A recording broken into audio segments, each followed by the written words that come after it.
अस्सलामुअलैकुम viewers, welcome to my channel. कैसे हैं आप सब लोग? उम्मीद करती हूँ सब लोग खैरियत से होंगे। मैं भी ठीक हूँ अल्हम्दुलिल्लाह। आज की रेसिपी है जी क्रिस्पी आलू के डोनट्स। तो चले जी देखते हैं कैसे ये मज़ेदार से क्रिस्पी क्रंची से डोनट्स तैयार होते हैं। सबसे पहले जी ये मेरे पास 1 किलो आलू थे, इन्हें मैंने धो के कट कर लिया है और उबालने के लिए रखा है। आलू बॉयल हो गए हैं, मैंने इनका छिलका उतार लिया है। अब इनको मैं मैश करूँगी, उसके बाद जो बाकी चीज़ें हैं इसमें शामिल करेंगे। आलू मैंने अच्छी तरह मैश कर लिए हैं। मैश करने के बाद सबसे पहली चीज़ जो मैं शामिल करूँगी वो ये चॉप्ड प्याज है, ये 2 अदद है, शामिल कर रही हूँ। इसके बाद मेरे पास ये चॉप्ड हुई 6 से 7 अदद सब्ज़ मिर्चें हैं, ये शामिल कर रही हूँ।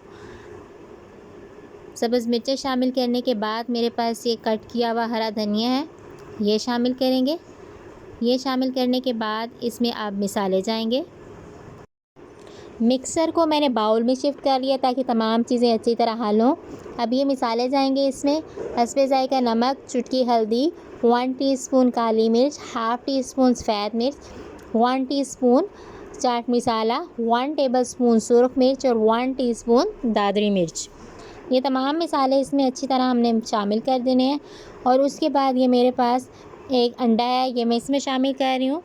अंडा शामिल करने के बाद ये मेरे पास है 2 टेबलस्पून मैदा और 2 टेबलस्पून कॉर्नफ्लोर, ये मैं इसमें शामिल कर रही हूँ। ये शामिल करने के बाद मैं मिक्सर को अच्छी तरह मिक्स अप कर लूँगी। ये जी मिक्सर को मैंने अच्छी तरह मिक्स कर लिया है, ये आप देख सकते हैं। अब जी इसके डोनट्स बनाते हैं। सबसे पहले हाथ पे मैंने थोड़ा सा जी मिक्सर लिया है, इसको हम कटलेट्स की शक्ल दे लेंगे और साइडों से इसको गोल कर लेंगे। और जो मोटाई है वो आपने ठीक रखनी है, इसको पतला नहीं बनाना, नहीं तो जब आप इसे ऑयल में डालेंगे ये टूट जाएगा। उसके बाद जो है ये गोल सी चीज़ है मेरे पास, कोई भी गोल चीज़ है कि आपने दरमियान से इसका सुराख कर लेना है। ये एक डोनट रेडी है, बाकी तैयार करते हैं। डोनट्स रेडी हैं। अब मैं इसे कुछ देर के लिए फ्रिज में रखूँगी, उसके बाद इसको फ्राई करेंगे। मैंने इन्हें आधे घंटे के लिए फ्रिज में रखा है। अब एक डोनट उठाऊंगी। ये मेरे पास एग का मिक्सचर है, इसमें मैंने चुटकी नमक और चुटकी काली मिर्च ऐड की है। इसमें डोनट्स को अच्छी तरह मैं डिप करूंगी।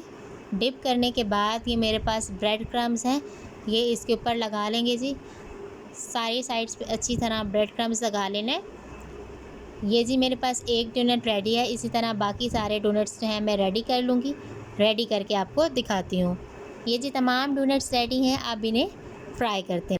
सबसे पहले जी मैंने कढ़ाई में ऑयल को गर्म करने के लिए रखा है। ऑयल गर्म हो गया, इसमें एक डोनट शामिल की, इसी तरह बाकी मैंने शामिल कर देनी है। ये जी बाकी शामिल की थी, एक साइड जिसकी भी गोल्डन ब्राउन हुई मैंने उसको चेंज कर लिया है। आपने भी इसी तरह करना है। ये जी मेरे पास फ्राई हो रहे हैं, इसकी दोनों साइड्स ये देख सकते हैं अच्छे से गोल्डन ब्राउन हो गई हैं। अब मैंने इसको प्लेट में निकाल लिया है। ये जी मेरे पास क्रिस्पी से मज़ेदार से डोनट्स रेडी हैं। ये जी मैं आपको दिखाती हूँ कि ये कितने क्रिस्पी और क्रंची बने हैं। तो इस रेसिपी को घर पे ज़रूर ट्राई कीजिएगा और अपना फ़ीडबैक शेयर करना मत भूलिएगा। मुझे उम्मीद है कि ये रेसिपी आपको बहुत पसंद आएगी। एंड पे एक छोटी सी रिक्वेस्ट है, अगर आप मेरे चैनल पे नए हैं तो इसको सब्सक्राइब कर लें और बेल आइकॉन को दबाएं ताकि आपको हर नई आने वाली वीडियो का पता चलता रहे। Thank you.